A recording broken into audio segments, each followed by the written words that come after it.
कुरुक्षेत्र में कौरवों और पांडवों के बीच 18 दिन तक घमासान युद्ध चला था। एक ओर धर्म के लिए लड़ने वाले पांडव थे, तो दूसरी ओर छल कपट और धोखा देने में माहिर कौरव। उन्होंने छल से युद्ध जीतने के लिए एक रणनीति बनाई। उनकी योजना थी कि वो अर्जुन को युद्ध में उलझाकर चारों भाइयों से दूर ले जाएंगे और फिर युधिष्ठिर को बंदी बनाकर युद्ध जीत लेंगे। अब युद्ध वाले दिन कौरव सेना की एक टुकड़ी अर्जुन से युद्ध करते हुए उन्हें रणभूमि से दूर ले गई। वहीं गुरु द्रोणाचार्य ने युधिष्ठिर को बंदी बनाने के लिए चक्रव्यूह की रचना की, जबकि पांडवों में सिर्फ अर्जुन को पता था कि चक्रव्यूह को कैसे तोड़ना है। अर्जुन के दूर जाते ही गुरु द्रोणाचार्य ने पांडवों को ललकारते हुए कहा कि या तो युद्ध लड़ो या फिर हार मान लो। युद्ध के नियम के अनुसार युद्ध लड़ना जरूरी था। यदि युद्ध न करते तो भी हार जाते और युद्ध करते तो भी हार निश्चित थी। अब धर्मराज युधिष्ठिर को कुछ सूझ नहीं रहा था कि क्या करें और क्या न करें। उसी समय धर्मराज युधिष्ठिर के सामने एक युवक खड़ा हुआ और कहा, काकाश्री, मुझे चक्रव्यूह को तोड़ने और युद्ध करने का आशीर्वाद दीजिए। यह युवक कोई और नहीं बल्कि अर्जुन का पुत्र अभिमन्यु था।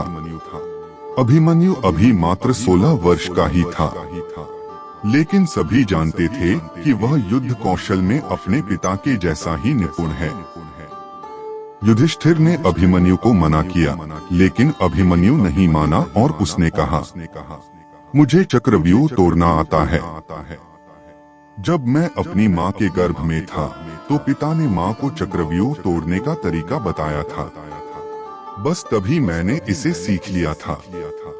मैं आगे रहूंगा और आप सब मेरे पीछे पीछे आइए।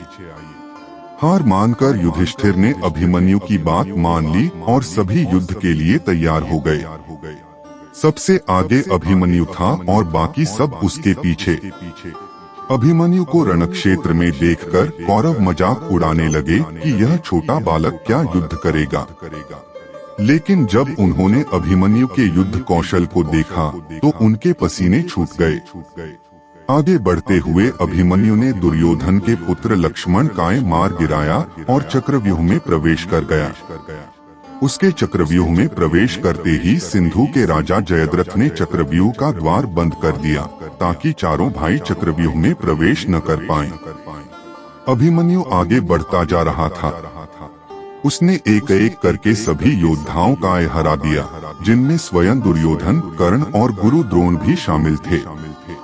किसी को कोई उपाय समझ नहीं आ रहा था।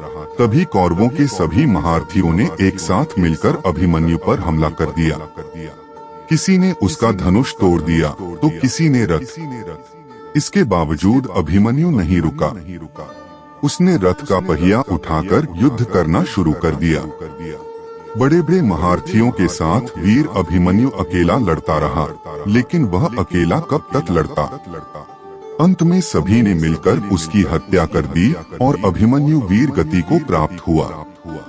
अभिमन्यु की मृत्यु के बाद अर्जुन ने प्रतिज्ञा ली कि वह अगले दिन युद्ध में जयद्रथ का वध कर देगा। आज शूरवीर अभिमन्यु का नामकरण और अर्जुन से भी पहले सम्मान के साथ लिया जाता है।